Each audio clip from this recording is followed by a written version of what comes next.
السلام السلام السلام یا نبی السلام علیکم ورحمۃ اللہ وبرکاتہ۔ وعلیکم السلام ورحمۃ اللہ وبرکاتہ۔ نحمده ونصلي ونسلم على رسوله الكريم اما بعد فاعوذ بالله من الشیطان الرجیم بسم اللہ الرحمن الرحیم ولا تقولوا لمن يقتل في سبيل الله اموات بل احياء ولكن لا تشعرون ولنبلونكم بشيء من الخوف والجوع ونقص من الأموال والأنفس والثمرات وبشر الصابرين صدق الله مولانا العظيم وبلغنا رسوله النبي الأمين الرقيب الكريم ونحن على ذلك لمن الشاهدين والشاكرين والمطمئنين والحمد لله رب العالمين۔ آئیے نہایت ہی ادب اور احترام کے ساتھ ساری کائنات کے رہبر عقیدت میرے اور آپ کے پیارے آقا جناب احمد مجتبی حضرت محمد مصطفیٰ صلی اللہ علیہ وسلم کی بارگاہ گوہر ناز میں اپنی غلامی کا ثبوت پیش کرتے ہوئے بآواز بلند یہ درود پاک پیش کیجیے، پڑھیے اللہم صلی علی سیدنا مولانا محمد وعلی آل سیدنا مولانا محمد مبارک وسلم۔ صلاۃ و سلام علیک یا رسول اللہ صلی اللہ تعالی علیہ وسلم۔ چاہتے آپ تو خود دوڑ کے آتا پانی، چاہتے آپ تو خود دوڑ کے آتا پانی، یا حسین آپ کی ٹھوکر سے نکل آتا پانی، یا حسین آپ کی ٹھوکر سے نکلتا پانی، کیا تھی اوقات پلا دیتا جو دریا کا پانی، کیا تھی اوقات پلا دیتا جو دریا پانی، میرے عباس نے دریا کو پلایا پانی، میرے عباس نے دریا کو پلایا پانی، آسماں کر تجھے شبیر اشارہ کر دے، آسماں کر تجھے شبیر اشارہ کر دے، دل یہ کہتا ہے کہ دن رات برستا پانی، دل یہ کہتا ہے دن رات برستا پانی، اور ایڑیاں اپنی زمین پر جو رگڑتے اصغر، ایڑیاں اپنی زمین پر جو رگڑتے اصغر، کربلا تیرے سنبھالے نہ سنبھلتا پانی، کربلا تیرے سنبھالے نہ سنبھلتا پانی۔ اور کون کہتا ہے کہ پانی کے تھے پیاسے شبیر، کون کہتا ہے کہ پانی کے تھے پیاسے شبیر، سچ تو یہ ہے کہ تھا شبیر کا پیاسا پانی، سچ تو یہ ہے کہ تھا شبیر کا پیاسا پانی۔ اور تجھ پہ سو جان ہے قربان میری اے اصغر، تجھ پہ سو جان ہے قربان میری اے اصغر، تیری ہمت نے یزیدیوں کو چھڑایا پانی، تیری ہمت نے یزیدیوں کو چھڑایا پانی، چاہتے آپ تو خود دوڑ کے آتا پانی، یا حسین آپ کی ٹھوکر سے نکلتا پانی۔ درود پاک پڑھیے اللہم صلی علی سیدنا مولانا محمد سیدنا مولانا محمد اللہ علیہ وسلم۔ صلاۃ و سلام علیک یا رسول اللہ صلی اللہ تعالی علیہ وسلم۔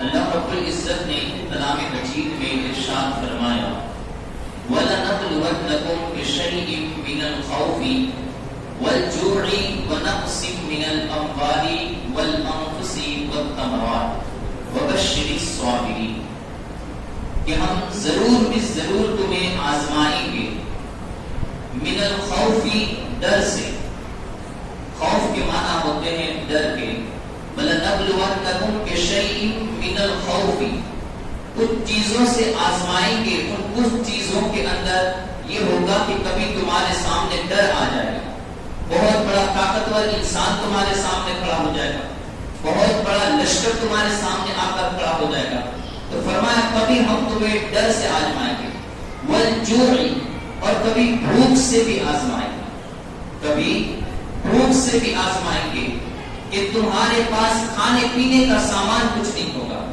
لوگ کھاتے پیتے ہوئے ہوں گے لیکن تمہارے پاس کھانے پینے کی اشیاء نہیں ہوگی۔ وَنَقْصٍ مِّنَ الثَّمَرَاتِ اور کبھی پھلوں کی کمی سے آزمائیں گے کہ آپ نے کھیت کو بویا لیکن کھیت میں آپ نے محنت بھی کی، پیسہ بھی ڈالا، لیکن اس کے باوجود بھی کچھ حاصل نہ ہوا۔ تو فرمایا کبھی ایسا بھی ہو سکتا ہے کہ یہ بھی ہماری طرف سے کوئی آزمائش ہو۔ وَنَقْصٍ مِّنَ الْأَمْوَالِ وَالْأَنفُسِ وَالثَّمَرَاتِ مِنَ الْأَمْوَالِ وَالْأَنفُسِ وَالثَّمَرَاتِ کبھی تمہارے مالوں کی کمی کی وجہ سے آزمائیں گے، کبھی جانوں کی کمی کی وجہ سے آزمائیں گے، اور کبھی پھلوں کی کمی کی وجہ سے آزمائیں گے۔ ہو سکتا یہ ہے کہ تم جاؤ اور تمہارے جوان بیٹے کا قتل کر دیا جائے، آپ کے سامنے آپ کے مال کو ضائع کر دیا جائے۔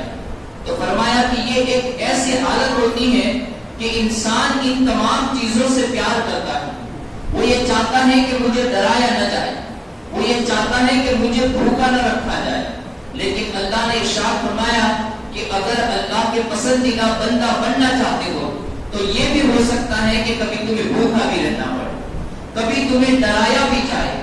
اور انسان کی یہ ہمیشہ خواہش ہوتی ہے کہ اس کے پاس اس کا مال ضائع نہ ہو، اس کے جو جوان بیٹے ہیں اس کے گھر کے اندر جو چین و سکون لوگوں سے نصیب ہوا ہے ان میں سے کوئی ایک بھی کم نہ ہونے پائے، اس کے پاس پھلوں کی کمی نہ ہونے پائے، اناج کی کمی نہ ہونے پائے۔ یہ انسان کی خواہشیں ہوا کرتی ہے، لیکن اللہ نے ارشاد فرمایا کہ کبھی یہ ہو سکتا ہے کہ اگر تم اللہ کے پسندیدہ بندہ بننا چاہتے ہو تو اللہ تمہیں ان تمام چیزوں کی کمی سے بھی آزمائے۔ اب ایسے وقت کے اندر کیا ہے کہ انسان کو اس وقت صبر کرنا ہے۔ اگر انسان صبر کرتا ہے تو رب نے فوراً ہی ارشاد فرمایا وَبَشِّرِ الصَّابِرِينَ، تو پھر صبر کرنے والوں کے لیے خوشخبری ہے۔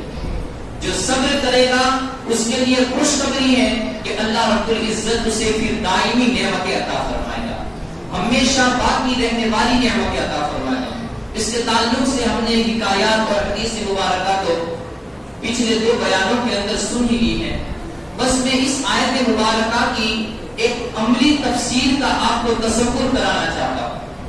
آپ دیکھیں کہ کوئی بندہ ایسا ہو سکتا ہے کہ جسے کبھی کسی دور میں ڈر کی وجہ سے آزمایا، پھر کوئی دوسرا بندہ ایسا ہو سکتا ہے، یا وہی بندہ اگر ہو تو ہو سکتا ہے کہ اسے کچھ زمانے کے بعد بھوک کی وجہ سے آزمایا جائے۔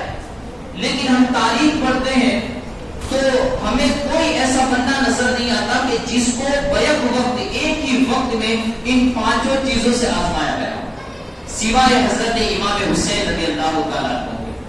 حضرت امام حسین رضی اللہ تعالیٰ عنہ کی ذات مقدسہ ایک ایسی ذات مقدسہ ہے کہ اللہ رب العزت نے آپ کی جب آزمائش فرمائی تو آپ کو ہر طریقے سے ان تمام چیزوں سے بیک وقت آزمایا گیا، آپ کو ڈر کی وجہ سے بھی آزمایا گیا۔ آپ دیکھیں کہ 72 کا ایک قافلہ تھا، ایک گھرانہ تھا، پورا قبیلہ بھی نہیں تھا، پورا خاندان بھی نہیں تھا، بلکہ گھرانے کے کچھ لوگ تھے جو ایک جگہ سے دوسری جگہ منتقل ہو رہے تھے۔ ان کے پاس نہ لڑنے کے ساز و سامان تھے، نہ تلواریں تھی، نہ وہ ایک لشکر کا مقابلہ کرنے کے لیے اپنے گھر سے نکلے تھے۔ بس آپ تو اللہ کے دین کی خدمت کرنے کے لیے اور لوگوں کو ہدایت کی روشنی عطا کرنے کے لیے اپنے گھر سے نکلے تھے، لیکن بیچ ہی میں 22,000 کے لشکر سے مقابلہ ہو گیا۔ 22,000 کا لشکر جرمانی آپ کے سامنے کھڑا ہو گیا۔ اب دیکھیے کہ کتنے بڑے ڈر کا عالم ہے کہ ایک طرف 72 جن کی 100 گنی تعداد بھی شمار کی جائے تو سامنے اس سے بھی کئی گنی زیادہ کی تعداد یہ وہاں پر موجود تھی۔ حضرت امام حسین رضی اللہ تعالیٰ عنہ نے پھر بھی استقامت دکھائی کہ سامنے ڈر کا موقع ہے لیکن آپ ڈرے نہیں، گھبرائے نہیں۔ بھوک سے ایسا آزمایا گیا کہ انسان کبھی ہو سکتا ہے کہ بھوکا رہے تو یہ اس کے ایک بچاؤ کی بات ہوتی ہے کہ بھوکا ہی ہے، کھانے کی چیز نہیں مل رہی، پانی تو مل ہی جاتا ہے، پانی تو مل ہی جاتا ہے، لیکن امام عالی مقام رضی اللہ تعالیٰ عنہ کے مقدس خاندان پہ ہمارے ماں باپ قربان کہ آپ کو صرف بھوک سے نہیں آزمایا گیا بلکہ پیاس سے بھی آزمایا گیا۔ ہر چیز میں ایک اتم طریقہ پایا جائے گا، ایک پورا مکمل طریقہ پایا جائے گا. ہر ایک انسان کو کوئی نہ کوئی چیز سے آزمایا جاتا ہے. امام عالی مقام کو جس چیز سے آزمایا گیا اس میں پورے طریقے سے آزمایا گیا، پورے طریقے سے آزمایا گیا. بھوک سے آزمایا گیا تو بھوک کے ساتھ ساتھ پانی کی پیاس سے بھی آزمایا گیا.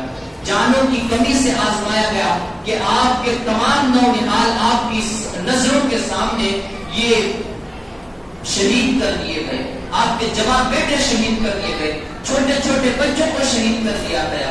اس سے بھی آزمایا گیا. تو گویا کہ امام حسین رضی اللہ تعالیٰ کو اس آیت مبارکہ کی ایک عملی تفسیر کرتے ہوئے نظر آتے ہیں کہ لوگوں دیکھو، اگر تم صبر کرنے کا سبق سیکھنا چاہتے ہو تو تم میری ذات کو دیکھ لینا کہ میں نے اللہ رب العزت کی ان تمام فرامینوں پر اتم طریقے سے اتر کے بتایا ہے، پورے طریقے سے اتر کے بتایا ہے کہ اللہ کی ذات کی طرف سے جو چیز بھی آ جائے اس کے اوپر صبر ہی کیا جا سکتا ہے. اگر وہ نعمت عطا فرمائے تو شکر کرو، لیکن اگر وہ آزمائش میں مبتلا کرے تو تمہیں صبر کرنا چاہیے. امام عالی مقام رضی اللہ تعالیٰ عنہ کا قافلہ جب حور بن یزید کے سپاہیوں نے کربلا کی سرزمین پر اترنے پر آپ کو مجبور کر دیا. امام عالی مقام رضی اللہ تعالیٰ عنہ جب وہاں پر اترے اور آپ نے پوچھا کہ اس جگہ کا نام بتاؤ، لوگوں نے بتایا کہ اس کو کربلا کہا جاتا ہے. حضرت امام حسین رضی اللہ تعالیٰ عنہ فوراً ہی نیچے اتر پڑے اور آپ کی آنکھوں میں آنسو آ گئے. آنسو آتے ہی ساتھ آپ نے اس جگہ کی مٹی کو، اس سرزمین کی مٹی کو اپنے ہاتھوں میں لیا. ہاتھوں میں لے کر آپ نے کہا کہ حاضی کربلا وہ موقع کریم مغلا، کہا یہ کربلا ہے، یہ وہی کربلا ہے جسے آفت و بلیات کی سرزمین کہا جاتا ہے، آفت و بلیات کی زمین کہا جاتا ہے. کہا ہاں امام یہ وہی کربلا ہے. کہا لوگوں یاد رکھو، جب میں جنگ صفین سے لوٹ رہا تھا اس وقت میرے بابا حضرت علی شیر خدا رضی اللہ تعالیٰ عنہ نے ہمیں اسی سرزمین پر اترے تھے.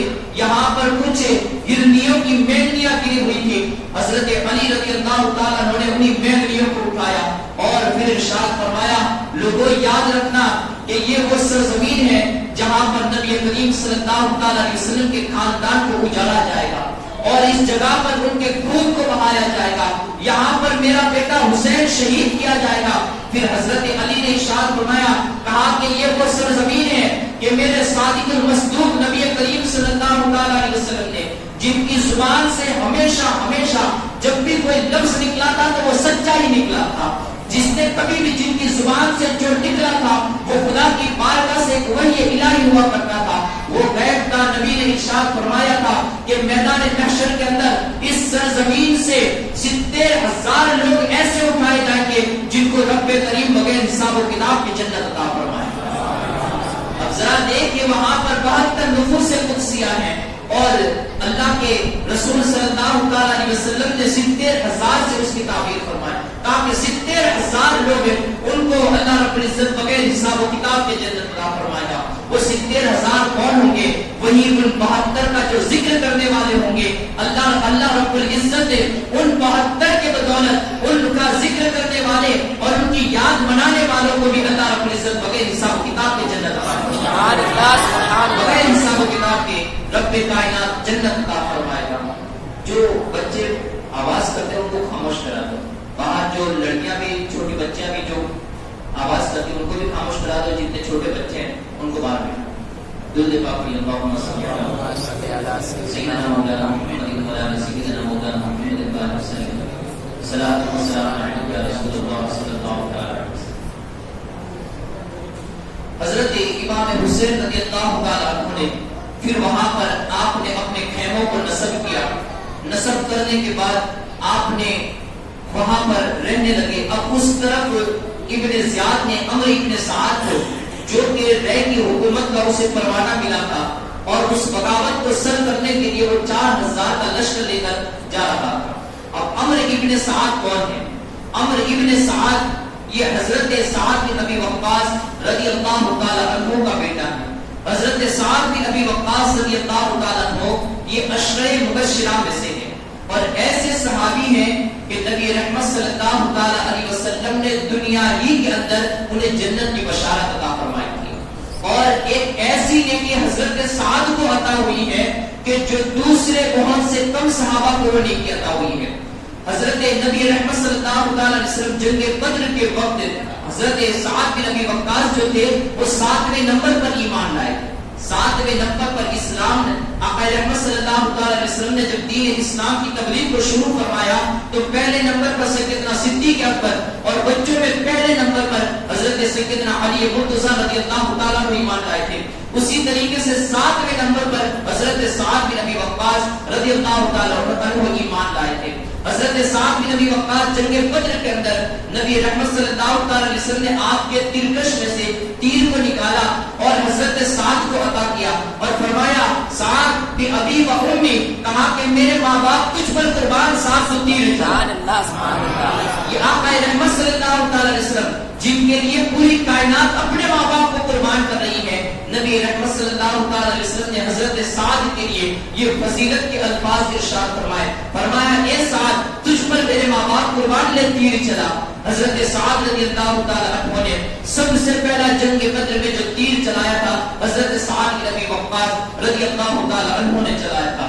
حضرت سعد بن ابی وقاص ایک ایسے صحابی تھے، ایمان آپ کو ایک ایسا نصیب تھا کہ ایک جنگ کے موقع پر جا رہے تھے اور جنگ کے موقع پر دیکھیں ان کی فضیلت کو دیکھیں، جنگ کے موقع پر جا رہے تھے اور ہر طریقے کے جنگل و بیابان کو آپ نے طے کر لیا، پورے سفر کو آپ نے طے کر لیا، یہاں تک کہ جس جگہ پر جانا تھا اس جگہ کے بیچ میں ایک سمندر پڑ رہا تھا، دریا پڑ رہا تھا۔ حضرت سعد بن ابی وقاص کا لشکر یہ دریا کو دیکھتے ہی رک گیا، کہا کہ امیر حضرت سعد بن ابی وقاص رضی اللہ تعالیٰ عنہ کی بارگاہ میں عرض کرنے لگے دوسرے صحابہ کرام اور آپ کے سپاہیوں نے عرض کیا، کہا کہ حضور اب تو سامنے سمندر پڑ چکا ہے، سامنے دریا پڑ چکا ہے، ہمارے پاس تو کشتیاں بھی نہیں ہے، ہم کس طریقے سے ہم اس دریا کو عبور کریں گے، کس طریقے سے اس دریا کو پار کریں گے؟ حضرت سعد بن ابی وقاص کے ایمان پر قربان جائیے۔ حضرت سعد بن ابی وقاص نے کہا کہ تم کسی اہل کہنے کے غلام نہیں ہو،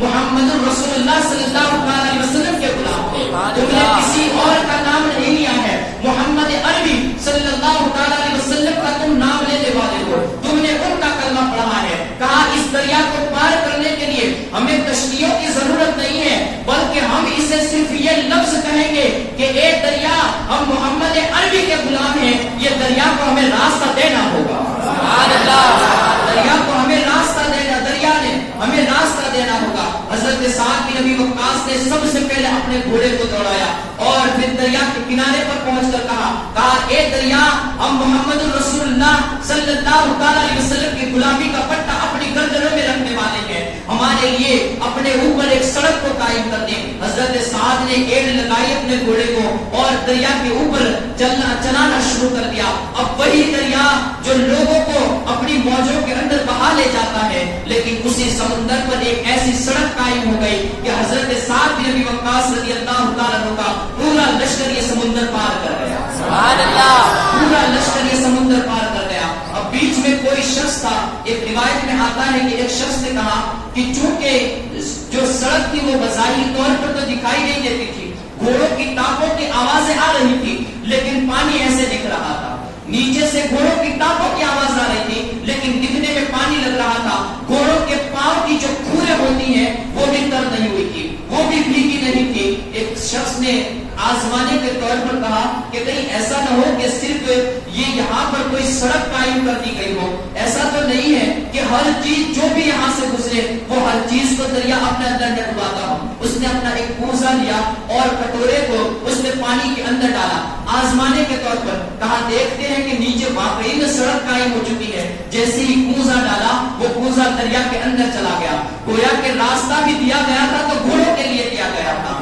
اب وہاں سے گزر گئے، جب حضرت سعد بن ابی وقاص رضی اللہ تعالیٰ عنہ یہ پار پہنچ گئے، حضرت سعد اللہ کے رسول صلی اللہ علیہ وسلم نے اپنے صحابیوں کو جان نثاروں کو کیسا علم عطا فرمایا تھا۔ حضرت سعد نے اپنی فراست ایمانی سے جان لیا اور ارشاد خود ہی فرمایا، کہا کہ میرے جان نثاروں اور میرے سپاہیوں بتاؤ کسی کی کوئی چیز تو نہیں چھوٹ گئی ہے؟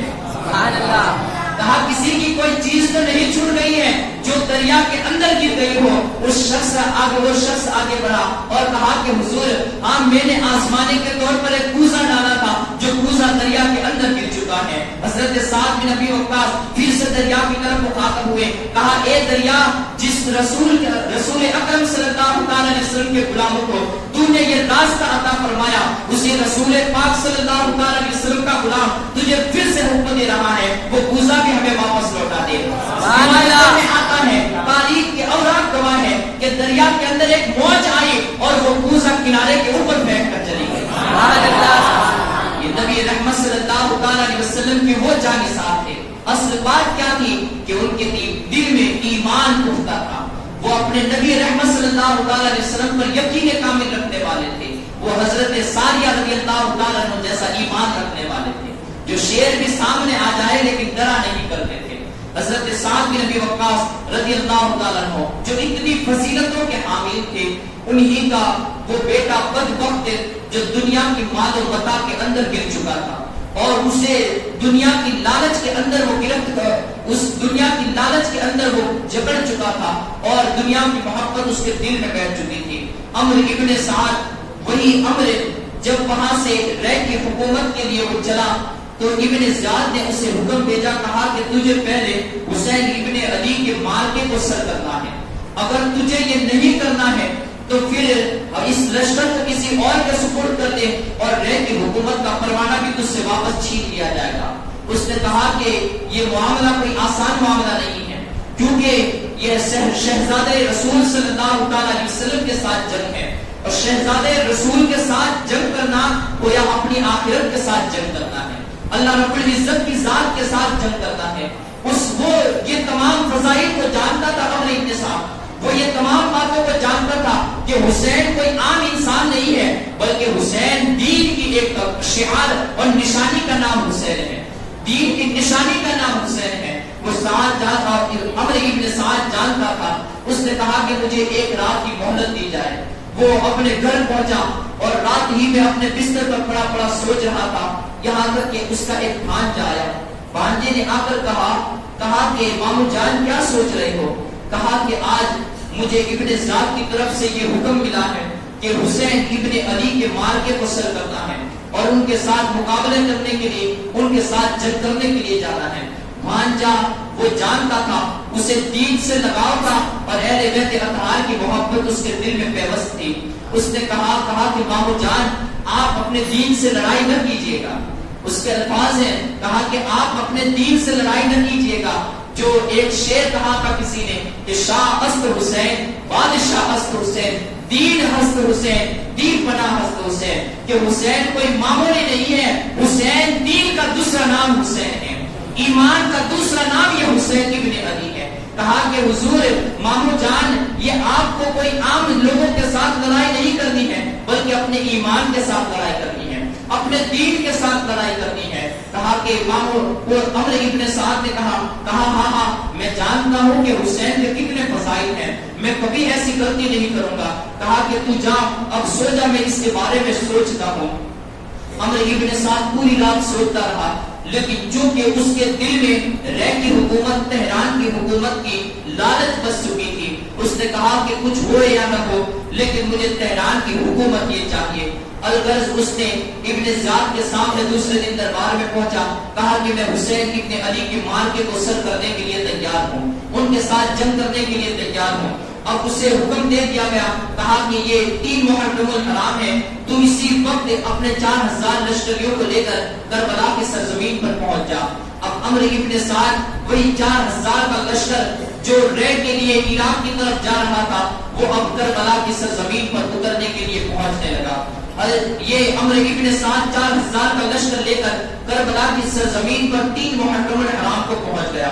اب ادھر دیکھیے امام عالی مقام کے خوف اور حراست اور آپ کے رعب و دبدبے کو دیکھیے کہ یہ ایک طرف امام پاک کا جو ایک قافلہ تھا وہ 72 نفوس قدسیہ پر مشتمل تھا اور اس قافلے کے اندر بھی عورتیں بھی تھی, بچے بھی تھے, دوسرے لوگ بھی تھے.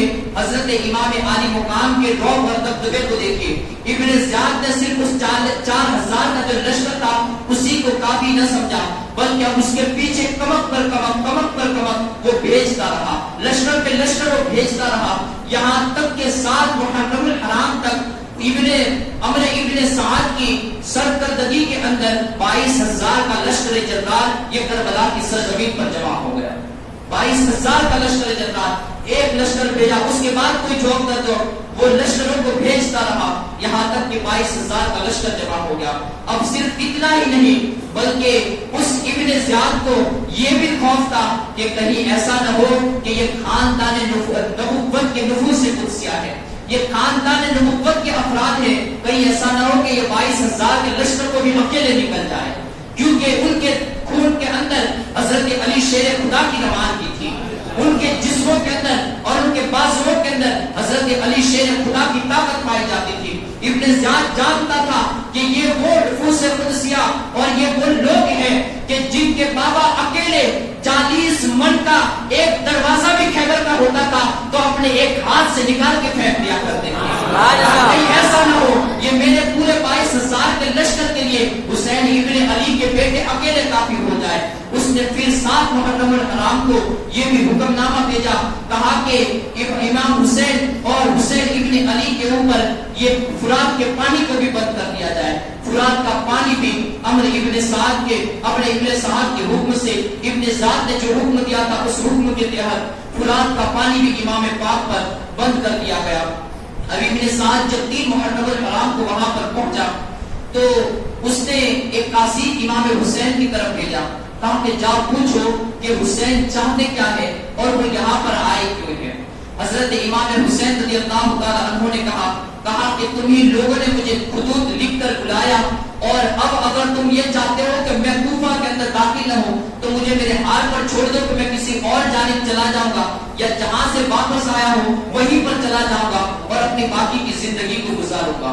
عمرو ابن سعد نے پھر عمرو ابن سعد کے پاس وہ قاصد آیا، اس نے اس بات کو پوچھا، اس نے اس بات کو بتا دیا. آخرکار امام عالی مقام نے اپنے ایک قاصد کو پھر بعد میں بھیجا، کہا کہ جاؤ عمرو ابن سعد سے آپ سعد کو بتاؤ کہ ہم آج رات کو اس سے گفتگو کرنا چاہتے ہیں، اس سے بات چیت کرنا چاہتے ہیں کہ وہ اپنے کچھ سپاہیوں کے ساتھ بیچ میدان میں آئے اور میں بھی اس کے پاس آؤں گا اور میں اپنی کچھ بات چیت اس کے ساتھ کرنا چاہتا ہوں. عمرو ابن سعد کو جب یہ حکم بھیجا گیا قاصد پہنچا اور اس نے یہ بات بتا دی. عمرو ابن سعد آنے کے لیے تیار ہو گیا. آدھی رات گزری تھی کہ وہ اپنے 20 سپاہیوں کے ساتھ وہ بیچ میدان کے اندر آیا.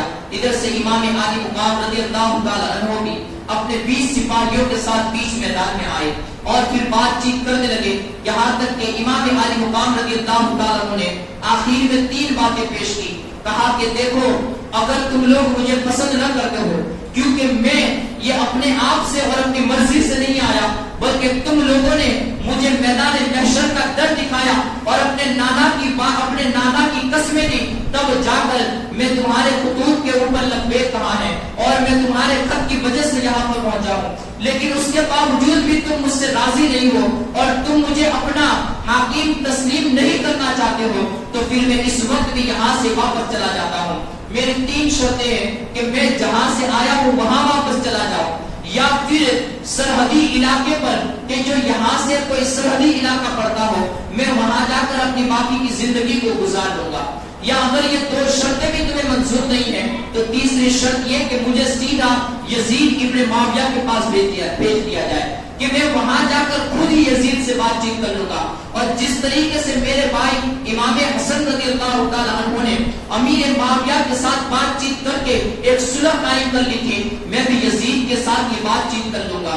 حضرت امام حسین رضی اللہ تعالی عنہ نے جب یہ 3 باتیں بتائی عمرو بن سعد بڑا ہی خوش ہو گیا. کہا کہ اللہ کا لاکھ لاکھ شکر ہے کہ اس نے مسلمانوں کے بیچ کی خون ریزی کو مٹا دیا. اس نے فوراً ان 3 باتوں کو لکھا اور نیچے اپنی رائے بھی لکھی اور کہا کہ امیر اللہ نے صلح کی صورت کو پیدا کر دیا ہے اور مسلمانوں کے اندر جو ایک بڑی خون ریزی ہونے والی تھی اس خون ریزی سے ہماری حفاظت بھی کرنی ہے. کہا کہ یہ میری رائے ہے کہ ان 3 میں سے کسی ایک بات کو قبول کر لیا جائے. عمرو ابن سعد کا خط اور اس کا جیسے یہ چٹھی ابن زیاد کے پاس پہنچی، ابن زیاد کے پاس یہ خط پڑھا گیا. ابن زیاد نے جیسے ہی یہ خط کو پڑھا تو وہ بھی خوش ہوا. کہا کہ چلو یہ بھی اچھی بات ہے کہ حسین کو سیدھا یزید کے پاس بھیج دیتے ہیں اور وہیں جا کر وہ آپس میں ایک دوسرے سے بات چیت کر لیں گے. لیکن وہاں پر وہ بدبخت وہ شمر جی جوشن بیٹھا ہوا تھا.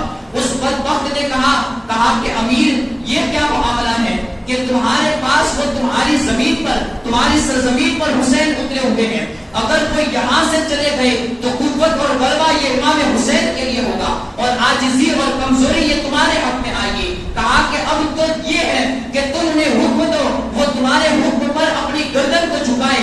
اگر وہ جھکاتے ہیں اور تمہاری بیعت کو تسلیم کر لیتے ہیں تو پھر تمہاری مرضی ہے کہ چاہے تو تم انہیں قتل کر دو, چاہے تو تم انہیں چھوڑ دو اور رہا کر دو یا پھر یزید کے پاس بھیجو. لیکن ابھی تم اس وقت ان کو چھوڑ دو گے اور وہ یہاں سے چلے جائیں گے تو یاد رکھو کمزوری یہ تمہارے حصے کا سبب بن جائے گی, یہ تمہارے حصے میں آئے گی. کہا کہ ایسی بات نہ کرو بلکہ حسین کو مجبور کرو کہ وہ بیعت لینے کے لیے تیار ہو جائے. ابن زیاد پھر اس کا جو ارادہ جو پہلے بنا تھا وہ ارادہ تبدیل ہو گیا. اس نے فوراً خط لکھا اور شمر جی جوشن نے یہاں تک کہا کہ مجھے تو لگتا ہے کہ عمرو ابن سعد چونکہ قریش خاندان کا شخص ہے تو ایسا لگتا ہے کہ حسین اور وہ دونوں بیٹھے وہاں پر باتیں کرتے رہتے ہیں. کہا کہ عمرو ابن سعد کو لکھو کہ وہ حسین کے مارکے کو سر کرنا چاہے تو کرے ورنہ تو یہ تمام فوج کو یہ میرے حوالے کر دے. میں حسین کے ساتھ یہ مار کا سر کرنے کے لیے اور ان کے ساتھ جنگ کرنے کے لیے تیار ہو.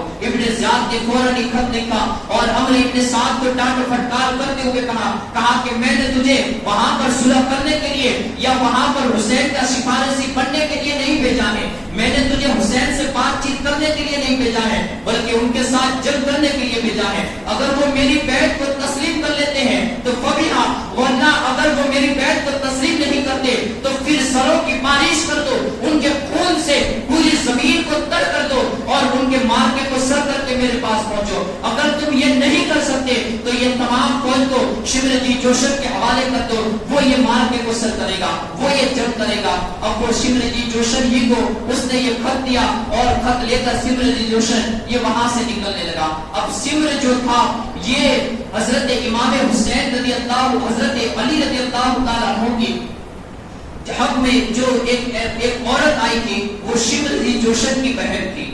شمر جی جوشن نے ابن زیاد سے کہا کہ امیر میرے وہاں پر 5 بھانجے بھی موجود ہیں جو حضرت علی کے شہزادے ہیں. کہا کہ ان کے لیے کوئی امان نامے کو لکھ دو. کہا کہ جا تو جو بھی امان لکھے گا میں اس کے اوپر اپنی دستخط کر دوں گا. سمر جی جوشن نے اپنے تمام بھانجوں کے لیے ان 5 بھانجوں کے لیے ایک امان نامے کو لکھا اور اس کے بعد وہ دونوں خطوط کو لے کر وہ کربلا کی سرزمین پر پہنچا. عمرو ابن سعد کو وہ خط پیش کیا جو ابن زیاد کا تھا. عمرو ابن سعد نے جیسے وہ خط کو دیکھا وہ بڑا ہی غصے میں آ گیا, غیظ و غضب کے عالم میں کہا کہ سمر جی جوشن بدبخت یہ تیرے ہی کارنامے لگ رہے ہیں کیونکہ میں نے جو خط لکھا تھا اس خط کی تحریر کو ابن زیاد کبھی بھی ٹھکرا نہ سکتا تھا, لیکن یہ تیرے ہی یہ ناپاک ارادے ہوں گے کہ جس سے ابن زیاد نے اپنے ارادوں کو تبدیل کر لیا ہوگا. تیرے ہی ناپاک ارادوں کی وجہ سے ابن زیاد نے اپنی رائے کو بدلا ہوگا اور اس کے ارادے بدل گئے ہوں گے. کہا کہ قسم خدائے وحدہ لا شریک کی حسین کو تم چاہتے ہو کہ وہ ابن زیاد کی بیعت کر لے. حسین اگر یزید کے سامنے بھی چلے جائیں گے تو کبھی یزید کی بھی بیعت نہیں کریں گے. حسین کبھی بھی اپنے سر کو نہیں جھکائیں گے کیونکہ تم لوگ تمام کے تمام بدبخت ہو, تمہارے کارنامے یہ برائیوں والے کارنامے ہیں. اور حسین ابن علی وہ پاک باز اور اس متقی کا نام ہے جس کے بارے میں اس کے نانا نبی رحمت صلی اللہ علیہ وسلم کا فرمان عظیم ہے کہ حسین جنتی نوجوانوں کے سردار ہیں. حسین یہ تمام جنتی نوجوانوں کے سردار ہیں. حسین کی ملکیت میں جنتیں عطا کر دی گئی ہیں, حسین کی ملکیت میں حوریں عطا کر دی گئی ہیں, حسین کو آخرت کا مالک بنا دیا گیا ہے. وہ حسین ان بدکاروں کے ہاتھوں پر اپنا ہاتھ دے گا. کہا کہ اپنے دماغوں سے اس خیال کو بھی نکال دو. آخرکار عمرو ابن سعد سے شمر نے کہا کہ تم جنگ کرنے کے لیے تیار ہو یا نہیں, یہ باتیں چھوڑو. اگر تم یہ جنگ کرنے کے لیے تیار نہ ہو تو یہ تمام لشکر میرے حوالے کر دو. لیکن وہ جو بدبخت تھا اس کے دل کے اندر دنیا کی لالچ کوٹ کوٹ کر بھر چکی تھی. اس کے دل کے اندر درہم و دنانیر کی لالچ بھری ہوئی تھی. اس نے کہا کہ پھر بھی جنگ تو مجھے ہی کرنی ہے, امام حسین کے مقابلے کے لیے تو مجھے ہی جانا ہے، کیونکہ مجھے رہ کی حکومت چاہیے، مجھے تہران چاہیے، مجھے اس کا پروانہ لکھ دیا گیا ہے، میں اس کے اس مارکے کو سر کر کے رہوں گا۔ الغرض اب ابن سعد کے پاس جب یہ خط پہنچا تھا تو اس وقت یہ 7 محرم الحرام کا یہ دن تھا۔ 7 محرم الحرام کو جب وہاں پر یہ خط پہنچا، ساتھ ہی ساتھ ابن زیاد نے یہ بھی حکم دیا تھا کہ فرات کے اوپر بھی پہرا بٹھا دیا جائے اور وہاں سے بھی ایک قطرہ حسینی خیمے کے اندر نہ پہنچنے پائے۔ الغرض عمرو ابن حجاز کے ذریعے وہاں پر 500 سپاہیوں کا ایک دستہ لگا دیا گیا کہ جس نے پورے فرات پر ناکہ بندی کر دی۔ اب وہاں پر ہر کوئی پانی پی رہا تھا، لیکن امام حسین کے قافلے والوں کے لیے اور امام حسین کے ساتھیوں کے لیے پانی کو بند کر دیا گیا۔ 8 محرم الحرام کو شمر جی جوشن یہ میدان کے اندر پہنچا اور اس نے اپنے بھانجوں کو آواز دی، حضرت عثمان کو اور جو بھی حضرت علی کے جو دوسرے شہزادے تھے ان لوگوں کو آواز دی اور کہا کہ اے لوگوں، تم لوگ اپنی جانوں کو ضائع کرنے کے لیے یہاں پر کیوں حاضر آئے ہو؟ تم جانتے نہیں ہو کہ اس مارکے میں آنے کا ایک ہی مطلب ہے کہ یہاں پر شہید ہونا، تمہارے خون بہائے جائیں گے، تمہارے اوپر سے یہ جو جنتی بہت ہی اعلیٰ نعمتیں ہیں وہ تم سے چھین لی جائے گی۔ اس کی بجائے میں تمہیں یہ پیشکش کرتا ہوں کہ تم لوگ ابن زیاد کی بیعت کو کر لو اور میرے لشکر کے اندر شامل ہو جاؤ۔ اگر تم نے ابن زیاد کی بیعت کر لی تو دیکھو میں نے تمہارے لیے امان نامہ لکھا کر لایا ہوں، تمہیں کوئی تکلیف نہیں دی جائے گی، بلکہ میں تمہیں کسی اعلیٰ عہدے کے اوپر فائز کر دوں گا، تمہیں ابن زیاد کے دربار میں نوکریاں دلا دوں گا۔ ان نفوس قدسیہ اور حضرت علی کے جو شہزادے تھے ان میں حضرت علی کی وفائی کا خون جاری تھا، حضرت علی شیر خدا کی طاقت و قوت ان کے اندر جاری تھی۔ ان شہزادوں نے کہا بتاؤ تم ہمارے لیے کون سا امان نامہ لکھا کر لائے ہو؟ اس شمر جی جوشن نے وہ امان نامے جو خط تھا وہ اپنے بھانجوں کے سامنے پیش کیا۔ ان بھانجوں نے اس خط کو لیا اور اسی کے سامنے اس کے 2 ٹکڑے کر دیے، کہا کہ یہ تیری امان تھی، اب تیری امان ختم ہو چکی ہے، کہا بدبخت ہمیں اپنا بھانجا مت سمجھ، یہاں سے نکل اور کل میدان ہے ہمارا، میدان ہی ہے ہمارا، یہ انصاف کرے گا اور ہمیں بتلا دے گا کہ کون حق پر ہے اور کس کی جان جانے والی ہے اور کس کو دائمی نعمتیں نصیب ہونے والی ہے۔ اور ان بیٹوں نے ان بھانجوں نے جب یہ بات کہی، سمر جی جوشن بڑے غیظ و غضب کے عالم میں وہ پہنچا۔ اب اس کے بعد 9 محرم الحرام کا دن آیا۔ 9 محرم الحرام کو شام کا وقت تھا، عصر کی نماز حضرت امام عالی مقام نے اپنے خیمے میں ادا کی۔ اب یہاں پر بھی غور طلب بات دیکھیے کہ امام عالی مقام رضی اللہ تعالی عنہ یہ یہاں پر اپنے خیمے میں نماز ادا کر رہے ہیں، اس طرف جو 22,000 کا لشکر جلدار تھا وہ بھی اپنے خیموں کے اندر نماز ادا کر رہا تھا۔ وہاں پر ایک بہت بڑی امامت اور بہت بڑی جماعت ہو رہی تھی، لیکن امام عالی مقام نے اس جماعت کے اندر شامل نہیں ہوئے۔ یہاں سے ایک بات ہمیں واضح ہو گئی کہ جہاں پر بڑی جماعتیں ہو یا کوئی بڑی تعداد میں نمازیں پڑھی جاتی ہو، اس سے دیکھ کر اپنے پاؤں کو نہیں پھسلانا چاہیے کہ کہیں ایسا نہ ہو کہ ہمارے عقیدے ان بد مذہبوں والے عقیدے بن جائے کہ یہ دیکھو حرمین طیبین کے امام ہیں اور ان لوگوں کے پیچھے تم لوگ نماز پڑھنے کے انکار کرتے ہو۔ حالانکہ شریعت کے اندر یہ نہیں دیکھا گیا کہ بڑی جماعت والوں کے پیچھے جماعت قائم کی جائے، بلکہ شریعت کے اندر یہ دیکھا گیا ہے کہ جس کی طرف حق ہو اس حق والے امام کے پیچھے نماز کو ادا کی جائے، جو حق کا سپہ سالار ہو، جو شریعت مطہرہ کو حق کے ساتھ مانتا ہو اور لوگوں کو منواتا ہو، جو کسی کا نوکر اور کسی کا چاپلوس نہ ہو، وہ کسی عیسائی کی یا یہودیوں کا وہ نوکری نہ کرتا ہو، بلکہ وہ دین مصطفیٰ کی نوکری کرتا ہو، دین مصطفیٰ کی وہ نوکری کرتا ہو، تو ایسے لوگوں کو اپنا امام بنانا، اگر تم نے ان یہودیوں اور ان عیسائیوں کی نوکری کرنے والوں کے پیچھے نمازیں ادا کی تو کہیں ایسا نہ ہو۔ رحمت عالم صلی اللہ علیہ وسلم نے جو ارشاد فرمایا، من تشبہ بالقوم فہو منہم، تم نے جس قوم کی ابتدا، تم نے جس قوم کی مشابہت کو اختیار کیا، کل تم ان لوگوں کے ساتھ اٹھائے جاؤ گے۔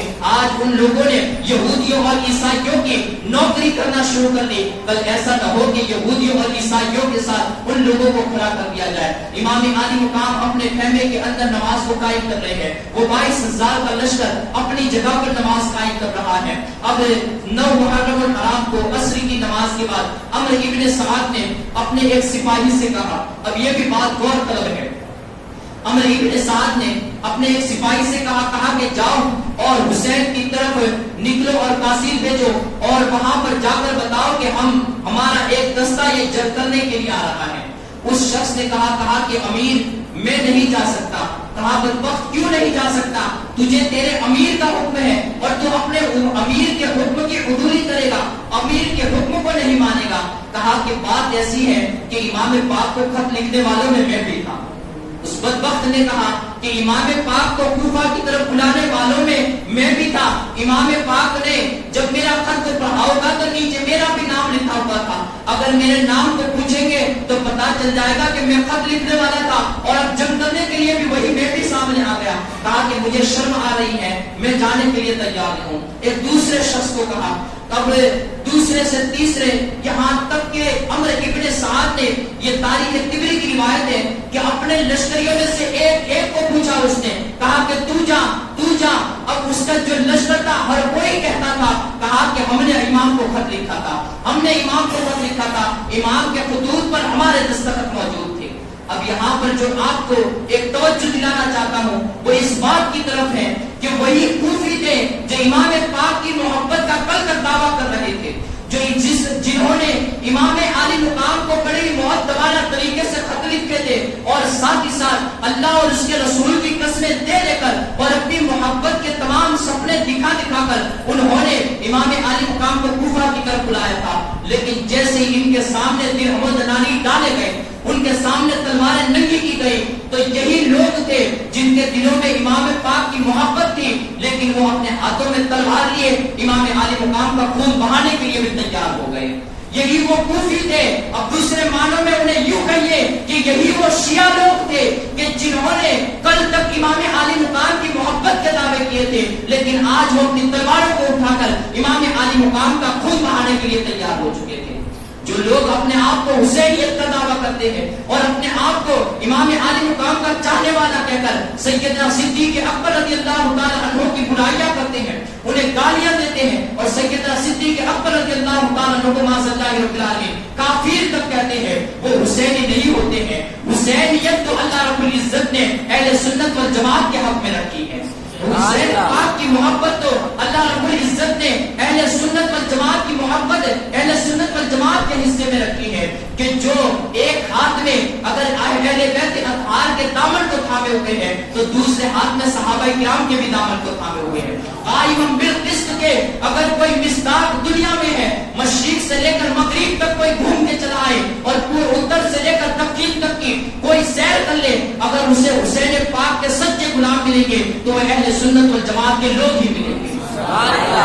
جو حسین پاک سے محبت بھی کرتے ہیں اور سیدنا صدیق اکبر کو پہلا خلیفہ بھی مانتے ہیں، جو اہل بیت اطہار سے محبت بھی کرتے ہیں اور عمر فاروق کو دوسرا خلیفہ بھی تسلیم کرتے ہیں، جو امام عالی مقام کے تمام خاندان والوں سے محبت کرتے ہیں، حضرت عثمان غنی کو تیسرا خلیفہ بھی تسلیم کرتے ہیں، اہل بیت اطہار کی محبت کے لیے اپنی جانوں کو قربان بھی کرتے ہیں، حضرت علی کو چوتھا خلیفہ بھی تسلیم کرتے ہیں، جن کے ہاتھوں میں دونوں دامن برابر کے پکڑے ہوئے ہیں، وہ کسی ایک کو کھینچ تان نہیں کرتے بلکہ دونوں کو برابری کے ساتھ قائم بالقسط کے مصداق بن کر اپنی زندگی کو گزارتے ہیں۔ اور یہی وجہ ہے کہ اللہ کے رسول صلی اللہ علیہ وسلم نے انہی لوگوں کو جنت کا مژدہ بھی سنایا ہے، انہی لوگوں کو جنت کا مژدہ بھی سنایا ہے۔ حضرت علی رضی اللہ تعالیٰ عنہ نے انہی لوگوں کے بارے میں ارشاد فرمایا تھا۔ تاریخ طبری کے حوالے سے یہ ایک ایسی روایت ہے، حضرت ابی حبرہ رضی اللہ حضرت ابی حبرہ سے روایت ہے، وہ فرماتے ہیں صحبت علی کہ میں نے حضرت علی رضی اللہ تعالیٰ عنہ کے ساتھ صبح کی، حتی اتل کوفہ، یہاں تک کہ ہم کوفہ میں آئے، فصعد المنبر، اور پھر حضرت علی رضی اللہ تعالیٰ عنہ یہ منبر کے اوپر جلوہ افروز ہوئے، فحمد اللہ وثنى علیہ، اور انہوں نے اللہ کی تعریف بیان کی اور اللہ رب العزت کی شان، اللہ رب العزت کی ثنا کو بیان کیا۔ ثم قال، پھر آپ نے فرمایا کیف انتم اذا نزل بذریۃ نبیکم بین زہرانیکم، کہتے ہیں کہ ایک دن ایسا ہوگا کہ جب اس وقت تمہارا کیا حال ہوگا کہ جب تمہارے نبی مکرم صلی اللہ علیہ وسلم کی اولاد تمہارے درمیان ہوگی۔ لوگوں نے کہا تب تو ہمارا حال یہ ہوگا اذا نبلی اللہ فیہم بلاء حسنا، فرماتے ہیں کہ اس وقت ہمارا حال یہ ہوگا کہ تب ہم ان کے حق میں اللہ تعالیٰ کی طرف سے پوری توجہ دیں گے، یعنی ان کی خدمتیں کریں گے، ان کے ان کی طرف پوری توجہ کو دیکھیں گے۔ فقال والذی نفسی بیدی، حضرت علی نے فرمایا قسم ہے اس ذات کی جس کے قبضے قدرت میں میری جان ہے، کہا ایسا نہیں ہے، لینزلن بین زہرانیکم وَلَتَخْرُجُنَّ إِلَيْهِمْ وَلَتَقْتُلُنَّهُمْ ثُمَّ أَقْبَلَ يَقُولُ، کہا کہ جس کے قبضے قدرت میں میری جان ہے، میں اس ذات کی قسم کے ساتھ ارشاد کرتا ہوں تم لوگ ان کے ساتھ اچھا برتاؤ نہیں کرو گے، ان کی خدمتیں نہیں کرو گے، ان کے ساتھ اچھا سلوک نہیں کرو گے، بلکہ تم لوگوں کا حال یہ ہوگا۔ یہ کوفہ کی جامع مسجد کے ممبر پر حضرت علی رضی اللہ تعالیٰ عنہ یہ امام عالی مقام کے مارکے سے اور کربلا کے مارکے سے 20-25 سال پہلے یہ ارشاد فرما رہے ہیں، 20 سال پہلے جسے آقا رحمت صلی اللہ علیہ وسلم نے یہ علم عطا فرمایا تھا۔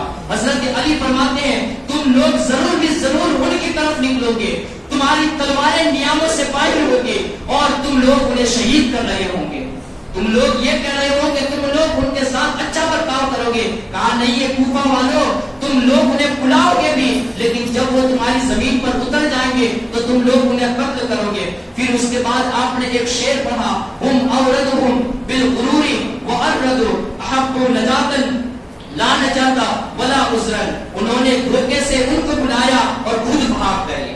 حضرت علی کو کیسا علم عطا کیا گیا تھا؟ حضرت علی نے پورے وہ منظر کو بیان فرمایا انہوں نے ان کو دھوکے سے بلایا اور وہ پھر بھاگ گئے، حق نجاتن، انہوں نے سمجھا کہ اسی میں نجات ہے، انہوں نے نجات کو محبوب جانا، فرمایا لا نجاتا ولا عذرا، بلکہ نہ ان کے لیے کوئی نجات ہوگی نہ ان کا کوئی عذر قبول کیا جائے گا۔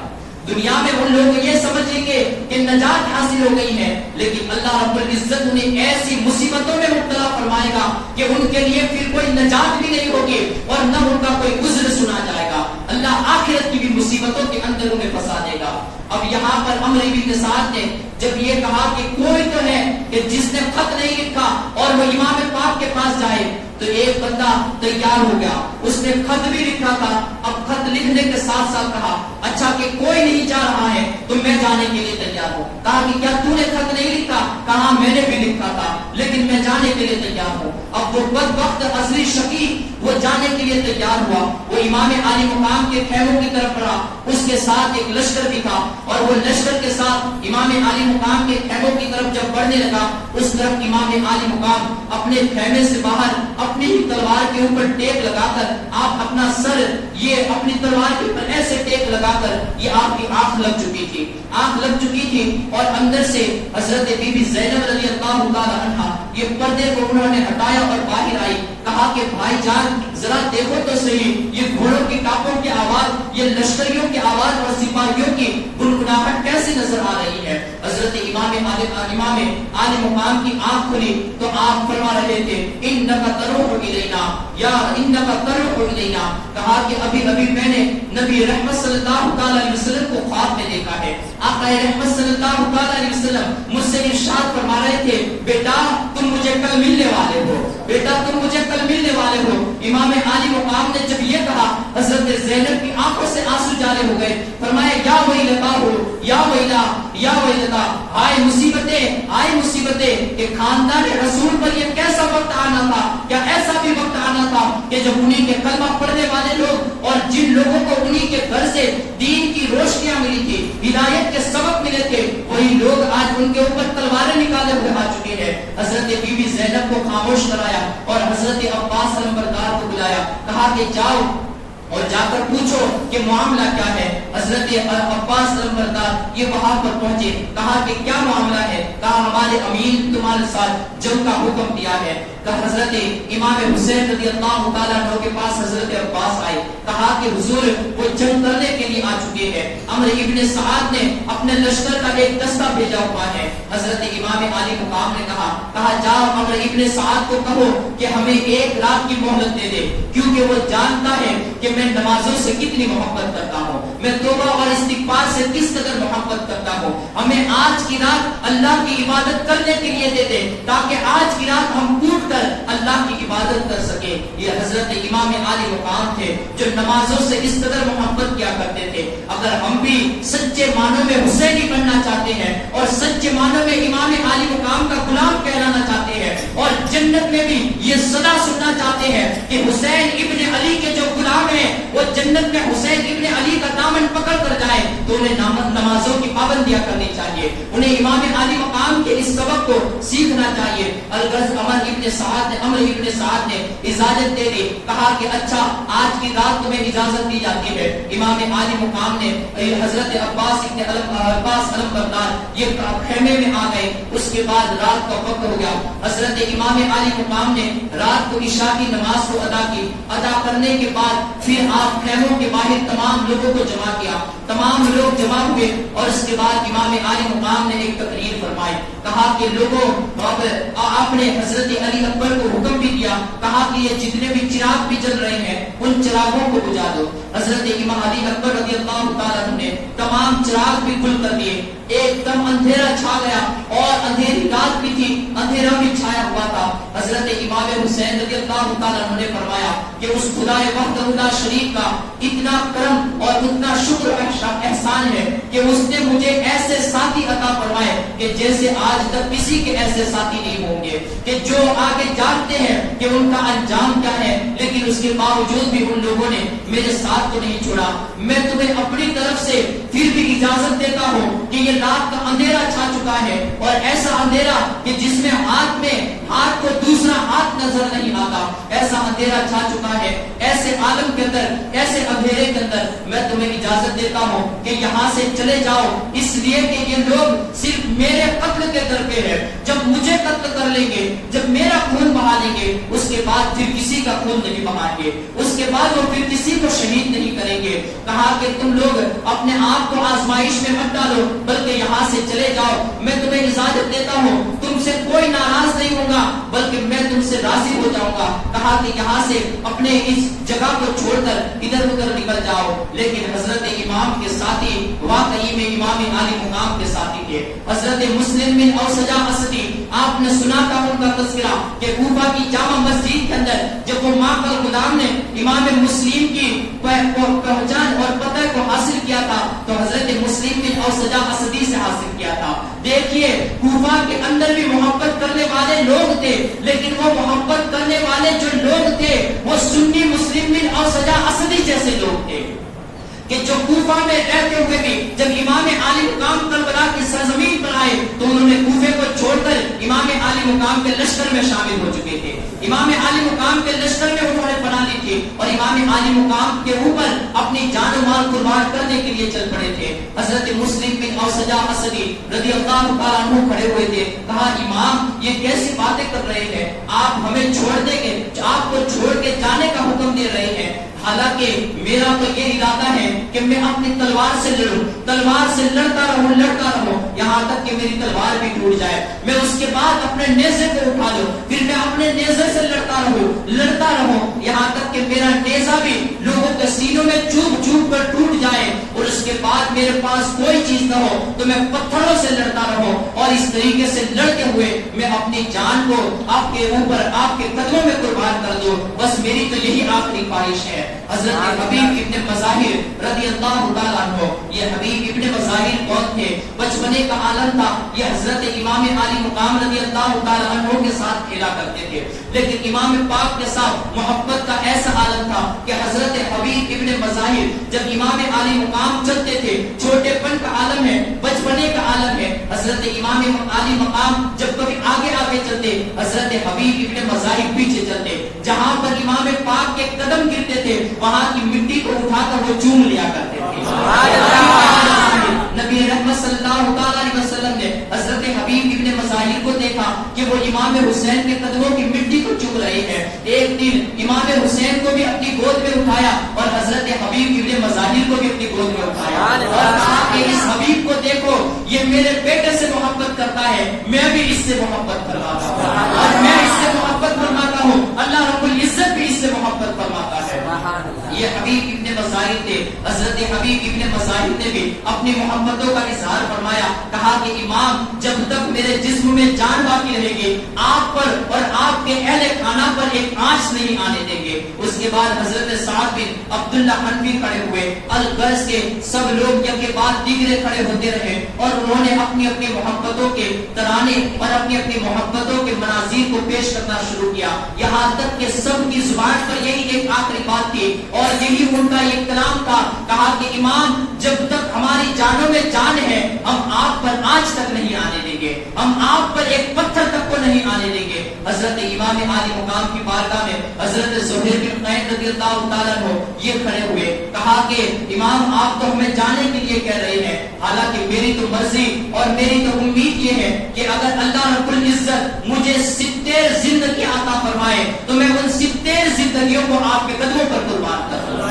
مجھے 70 زندگی عطا کی جائے تو میں ان 70 مرتبہ یہی خواہش کے ساتھ پیدا ہوں کہ میں امام عالی مقام کے نام پر قربان کر دیا جاؤں. حضرت زہیر بن قین اور دوسرے ساتھیوں کی ان تقریر کو سماعت کرنے کے بعد آخر میں امام عالی مقام نے تمام کو نصیحت فرمائی اور تمام کو توبہ اور استغفار کا ایک درس دیا اور کہا کہ لوگوں ہم تمام جانتے ہیں اور تم بھی جانتے ہو کہ یہ رات ہماری ایک آخری رات ہے. اس رات کے اندر جس قدر رب کی عبادت کرنا ہو کر لو اور جس قدر اپنی پیشانیوں کو سجدے کے مزے لینا چاہو وہ اپنی پیشانیوں کے ذریعے سجدے کے مزے لو اور اللہ رب العزت کی بارگاہ میں توبہ اور استغفار کرو. یہ 10ویں محرم الحرام سن 61 ہجری کی وہ رات تھی. امام عالی مقام کے تمام ساتھی یہ پوری رات اپنی اللہ کی عبادتوں سے مزے کو اٹھاتے رہے. امام عالی مقام نے پوری رات توبہ کی, استغفار کیا اور اسی کے ساتھ ساتھ اپنی جبین مبارک کو اور اپنی پیشانی مبارک کو سجدے کے اندر رکھا اور سجدے کے اندر رکھ کر پوری رات رب کریم کی بارگاہ میں سبحان رب العالی کی صداؤں کو بلند کرتے رہے, سبحان رب العالی کی صداؤں کو بلند کرتے رہے اور گویا کہ دوسرے معنوں میں ہمیں یہ درس اور یہ سبق سکھاتے رہے کہ اے اللہ تو نے مجھے اتنے آزمائشوں میں مبتلا کیا لیکن اب بھی میری زبان پر تیری شکوہ اور شکایت کا ایک بھی لفظ نہیں ہے, بلکہ اس حالت میں بھی میں تیری پاکی کو بیان کرتا ہوں, میں تیری تعریفی کلمات کو بیان کرتا ہوں اور اس حالت میں بھی تیری اعلیت اور تیری بلندی کو میں بیان کر رہا ہوں. حضرت امام حسین رضی اللہ تعالیٰ عنہ اور آپ کے پورے قافلے والوں نے رات کے اندر آپ نے خیموں کے ارد گرد ایک خندق کو کھدوا لی, ایک گڑھا کو کھدا لیا اور اس کے اندر لکڑیوں کو بھر لیا گیا تاکہ صبح میں اس میں آگ جلا دی جائے, دشمن کوئی پیچھے سے حملہ آور نہ ہو سکے. امام عالی مقام کے اوپر اب وہ 10ویں محرم الحرام کا وہ قیامت نما دن اور وہ قیامت صغرا والا دن, یہ اہل بیت اطہار کے اوپر وہ قیامت والا سورج ایک نمودار ہوا. 10ویں محرم الحرام کا دن سن 61 ہجری کو وہ سورج جیسے ہی نکلا, اس طرف سورج نکلنے سے پہلے عمرو ابن سعد نے اپنی فوج کو حکم دے دیا تھا. اس نے اپنی فوج کے ایک دستے کو آگے بھیجا اور کہا جاؤ اور حسین کا مقابلہ کرو. اس طرف امام عالی مقام پھر بھی ایک مرتبہ اتمام حجت کے لیے اور لوگوں کو جہنم کی آگ سے بچانے کے لیے اور یوں کہیے کہ دوسرے معنوں میں کہ جہنم کی ہمیشہ والی آگ سے بچانے کے لیے امام عالی مقام اپنی سواری پر سوار ہوئے اور ان کوفہ والوں کی طرف عمرو ابن سعد کے اس 22,000 کے لشکر کی طرف آپ پھر سے نکلے اور انہیں مخاطب کیا, کہا کہ اے لوگوں میں اللہ کی تعریف بیان کرتا ہوں. اور اس کے بعد اللہ اور اس کے رسول کی تعریف کو بیان کرنے کے بعد امام عالی مقام ان کی طرف مخاطب ہوئے اور کہا کہ اے لوگوں کیا تم نہیں جانتے ہو کہ میں تمہارے نبی کی لاڈلی بیٹی کا لاڈلا بیٹا ہوں, میں تمہارے نبی کریم صلی اللہ تعالی علیہ وسلم کا نواسا ہوں اور حضرت علی رضی اللہ تعالیٰ عنہ یہ میرے بابا ہیں, حضرت امیر حمزہ رضی اللہ تعالیٰ عنہ یہ میرے بابا کے چچا ہیں اور حضرت جعفر طیار رضی اللہ تعالیٰ عنہ یہ خود میرے چچا ہیں کہ جنہیں اللہ رب العزت نے جنت کا مالک بنا دیا گیا ہے. اتنی نسبتیں میرے پاس موجود ہیں, کیا تمہیں میرا خون بہانے سے یہ کوئی نسبت تمہارے لیے روک نہیں بن سکتی؟ کیا تمہیں یہ پتا نہیں ہے کہ تم مشرق سے لے کر مغرب تک تو تمام زمین کو چھان مارو، کیا پوری تمام قوموں کو چھان مارو، کیا تمام قوموں میں کوئی تمہارے نبی کا نواسا میرے سوا موجود ہے؟ تمہارے نبی کا نواسا کیا میں نہیں ہوں؟ اور اس سرزمین پر میرے علاوہ کون میرے نبی کا تمہارے نبی کا نواسا ہے؟ تم خود جانتے ہو کہ میں تمہارے نبی کا نواسا ہوں اور میں کبھی جھوٹ نہیں بولتا ہوں، اور تم لوگ خود جانتے ہو کہ میں نے کبھی اپنی زندگی میں جھوٹ نہیں بولا ہے۔ لیکن یہ لوگوں آج اگر پھر بھی تمہیں شک ہے اور تمہیں میری بات پر یقین نہیں ہے تو آج بھی اسلامی دنیا میں حضرت جابر بن عبداللہ، حضرت ابو سعید خدری رضی اللہ تعالیٰ عنہ، حضرت ابو واقد لیثی رضی اللہ تعالیٰ عنہ، عباس ابن حضرت ابن عباس، عبداللہ ابن عمر رضی اللہ تعالیٰ عنہ، عبداللہ ابن زبیر رضی اللہ تعالیٰ عنہ جیسے شخصیات یہ آج بھی موجود ہیں۔ جاؤ جا کر ان سے پوچھ لو کہ میرے سوا تمہارے نبی کا نواسا دنیا میں کون موجود ہے؟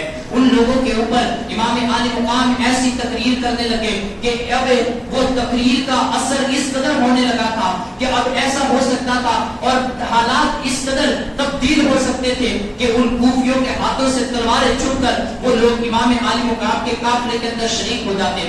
شمر بدبخت نے دیکھا کہ یہ تمام لوگوں کے حالات بدلنے لگے ہیں اور تمام لوگوں کے ارادے یہ بدلنے والے ہیں کہ اسی وقت شمر جی جوشن نے کہا کہ اے حسین ابن علی، اگر آپ یزید کی بیعت کرنا چاہتے ہیں تو یزید کی بیعت کر لیجئے، ورنہ جنگ کرنے کے لیے تیار ہو جائیے۔ حضرت امام عالی مقام نے فرمایا، وہاں پر آپ نے ایک آیت مبارکہ کی تلاوت فرمائی، انی وسط بربی و ربکم من کل متکبر یوم من کل متکبر یوم لا من کل متکبر یوم لا حساب ہے۔ کہا کہ اس رب کائنات کی قسم جس کو تم بھی اپنا رب مانتے ہو، جس کو میں بھی اپنا رب مانتا ہوں، میں ان تکبر کرنے والے اور دین کو برائیوں کے اندر مبتلا کرنے والوں کے سامنے کبھی بھی اپنی گردن کو جھکانے والا نہیں ہو۔ کہا کہ ان لوگوں کی بیعت کرنے سے بہتر یہ ہے کہ میں اپنی گردن کو کٹا دوں، لیکن ایسے لوگوں کی بیعت یہ تم بھی جانتے ہو کہ میں ہرگز نہیں کرنے والا۔ اب اس کے بعد قیس بن اسقس نام کا ایک شخص کھڑا ہوا جو محمد بن اشعث کا بھائی تھا۔ اس نے کہا کہ امام ابن زیاد آپ کا خاندانی شخص ہے اور وہ آپ کا رشتہ دار ہے، کیوں تم اس سے جا کر بات چیت نہیں کر لیتے اور اس کے ہاتھ پر اپنا ہاتھ نہیں دیتے کہ میں تمہیں امان دیتا ہوں کہ تم ابن زیاد کے پاس پہنچو اور اس سے بات کر لو۔ کہا کہ محمد بن اشعث بھی تو تیرا ہی بھائی تھا کہ جس نے امام مسلم کی امان کو حاصل کیا تھا، اور امام مسلم کی امان کو لینے کے بعد بھی اس نے امام مسلم کے خون کا بدلہ نہیں لیا۔ کیا تمہارے اوپر یہی کم ہے کہ تمہارے اوپر امام مسلم کے خون کے داغ بھی لگے ہوئے ہیں؟ الغرض اب کسی کے اندر بولنے کی سکت نہیں رہی، یہاں تک کہ امام حسین رضی اللہ تعالیٰ عنہ اب اپنے سواری کو واپس لے گئے۔ اس طرف سے عمرو ابن سعد نے اپنے لشکر کو آگے بڑھایا اور لشکر کو آگے بڑھاتے ہوئے اس نے ایک تیر کو پھینکنا چاہا۔ اب یہاں پر دیکھیے کہ وہی سعد بن ابی وقاص رضی اللہ تعالیٰ عنہ جب ہر جنگ کے اندر وہ کافروں کے اوپر اپنا پہلا تیر پھینکا کرتے تھے، یہاں پر انہی کا بیٹا عمرو ابن سعد اہل بیت نبوت پر لوگوں کو گواہ کرتے ہوئے کہتا ہے، اے لوگوں گواہ ہو جاؤ کہ میں حسین ابن علی پر اور اس مارکے کے اندر جو سب سے پہلا تیر پھینکنے والا شخص ہے وہ عمرو ابن سعد ہے۔ عمرو ابن سعد کے یہ تیر پھینکنے پر وہ تمام کے تمام لوگ کوفیوں کے اندر ایک جوش و خیرت ہو گیا اور تمام کے تمام لوگ چلانے لگے، چیخ و پکار کرنے لگے اور تمام کے حوصلے بلند ہونے لگے۔ اسی وقت حور بن یزید یہ عمرو ابن سعد کی طرف مخاطب ہوا، کہا کہ اے عمرو ابن سعد، کیا واقعی میں تو ابن رسول کے ساتھ جنگ کرے گا؟ کیا واقعی میں تو ابن رسول کی بتائی ہوئی تینوں باتوں میں سے تجھے کوئی ایک بات بھی پسند نہیں ہے؟ عمرو ابن سعد نے کہا خدا کی قسم اگر مجھے اختیار ہوتا تو میں تینوں باتوں کو پسند کر لیتا، لیکن تمہارا امیر یہ ماننے کے لیے تیار نہیں ہے۔ حور بن یزید وہاں سے الگ ہٹنے لگا اور اس کے بدن کے اوپر ایک کپکپی چھائی ہوئی تھی۔ اس کے ساتھی ایک مہاجر بن اوس نام کا ایک اس کا ساتھی تھا، اس نے کہا کہ حور میں کیا دیکھ رہا ہوں، یہ تیرے بدن پر کیا کپکپی تاری ہے اور تیرا عالم کس طریقے سے ایسا ہو چکا ہے؟ حالانکہ مجھ سے تو جب بھی کوئی پوچھتا تھا کہ کوفہ کے اندر سب سے بڑا جنگجو اور سب سے بڑا خونخوار شہسوار کون ہے تو میں تو تیرے سوا کسی کا نام نہ لیتا تھا. کہ حور بن یزید پورے کوفہ میں ایک ایسا نوجوان اور ایک ایسا دلیر ہے کہ اگر اس کے سامنے 100 کافر بھی آ جائے تو وہ 100 کافروں کے اوپر حور بن یزید اکیلا کافی ہو جائے گا. حور بن یزید اکیلا کافی ہو جائے گا. لیکن میں تیرے بدن کے اوپر کپکپی کو دیکھ رہا ہوں. اس نے اپنے ساتھی کو مخاطب کرتے ہوئے کہا کہ یہ کسی کافر کے ساتھ جنگ نہیں ہے بلکہ یہ اللہ رب العزت اور اس کے رسول کے ساتھ جنگ ہے. اس لیے کہ نبی رحمت صلی اللہ علیہ وسلم کے اس فرمان کو میں نے سنا تھا.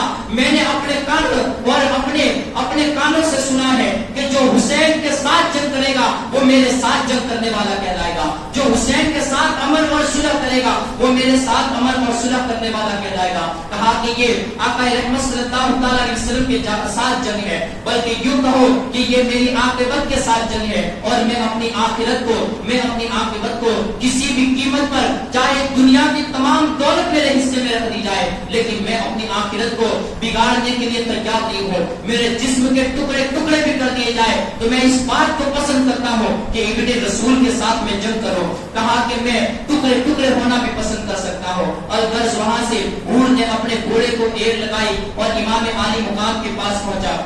امام عالی مقام رضی اللہ تعالیٰ عنہ کے پاس جا کر کہا کہ امام میں وہی بدبخت شخص ہوں کہ جو آپ کو گھیرتے ہوئے اور آپ کو مجبوراً اس سرزمین تک آپ کو پہنچایا. کہا کہ حضور میں وہی بدبخت ہوں کہ جو معافی کے بھی لائق نہیں ہوں لیکن آپ خاندان نبوت کے پردے ہیں. آپ سخی ابن سخی ہیں اور آپ تو بڑے بڑے کافروں کو بھی معاف کرنے والے شخص ہیں. کہا کہ حضور آپ مجھے معاف فرمائیے اور رب کی بارگاہ میں میری توبہ کو قبول کروائیے کہ اللہ رب العزت مجھے معاف کرائے. اگر میں آپ کو مجبور نہ کرتا تو یہ تمام آفات و بلیات یہ آپ کے اوپر نہ آتی. حضرت امام عالی مقام نے فرمایا کہا ہاں میں نے تجھے معاف فرما دیا. تو حضرت حور نے کہا کہ اے امام کیا میرے لیے کوئی جنت کا پروانہ بھی سنا رہے ہو. حضرت امام عالی مقام کو دیکھیے یہ وہ تھے جنہیں مالک کونین نے ہر چیز کی ملکیت عطا فرمائی تھی. انہیں جنت کی بھی ملکیت عطا فرمائی تھی کہ وہ جنت کو بھی جس کو چاہے عطا فرما دیتے تھے.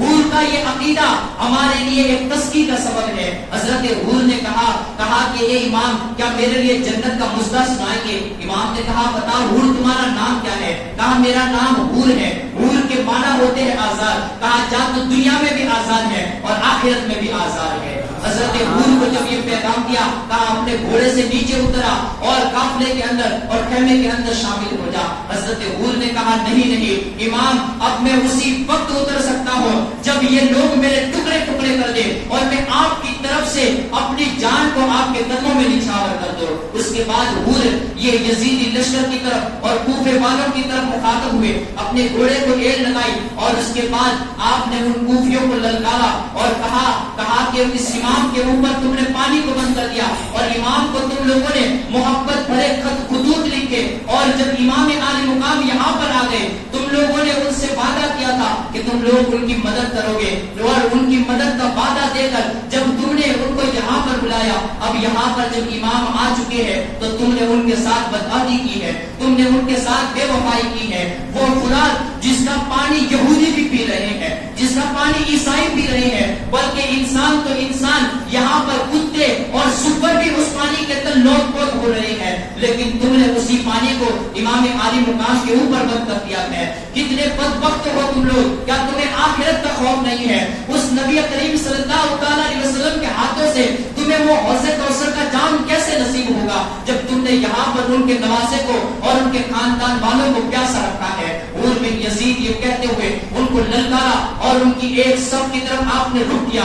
جیسے ہی حور بن یزید نے ایک صف کی طرف رخ کیا تو پھر رخ کیا کیا وہاں پر آپ نے ایک کھیتی اور ایک کاشتکاری کرنی جیسے شروع کر دی. حور بن یزید جس طرف بھی مائل ہوتے تھے اس طرف خون کی ندیوں کو بہاتے ہوئے آگے نکل جاتے یہاں تک کہ حور لڑتے لڑتے تھک گئے اور پھر امام پاک کے خیمے کی طرف آئے. ابھی تک حور کو بھی پانی نصیب تھا لیکن امام عالی مقام کی طرف آئے. کہا کہ حضور اگر پانی کی ایک گھونٹ نصیب ہو جائے تو ان کی کئی صفوں کو میں اکیلا پلٹنے کے لیے تیار ہوں. امام عالی مقام نے کہا کہ حور تھوڑا توقف کرو. اللہ رب العزت ضرور تمہیں ایک ایسا دائمی پانی پلائے گا جس کے بعد تمہیں کبھی بھی پیاس محسوس نہیں ہوگی. حضرت حور رضی اللہ تعالیٰ عنہ اب اپنے اپنی گھوڑے سے نیچے اترے اور اس کے بعد امام عالی مقام رضی اللہ تعالیٰ عنہ کے خیمے میں آپ نے پڑاؤ کیا. انشاءاللہ العزیز اس سے آگے سے ہم کل کو سماعت کرتے ہوئے چلیں گے. رب کائنات کی بارگاہ میں دعا ہے اللہ رب العزت ہمیں نیک کام کرنے کی توفیق عطا فرمائے, برے کاموں سے بچائے, صراط مستقیم کی ہدایت نصیب فرمائے, ایمانی زندگی عطا فرمائے, ایمانی موت نصیب فرمائے, اہل بیت اطہار کی سچی پکی غلامی نصیب فرمائے. آمین.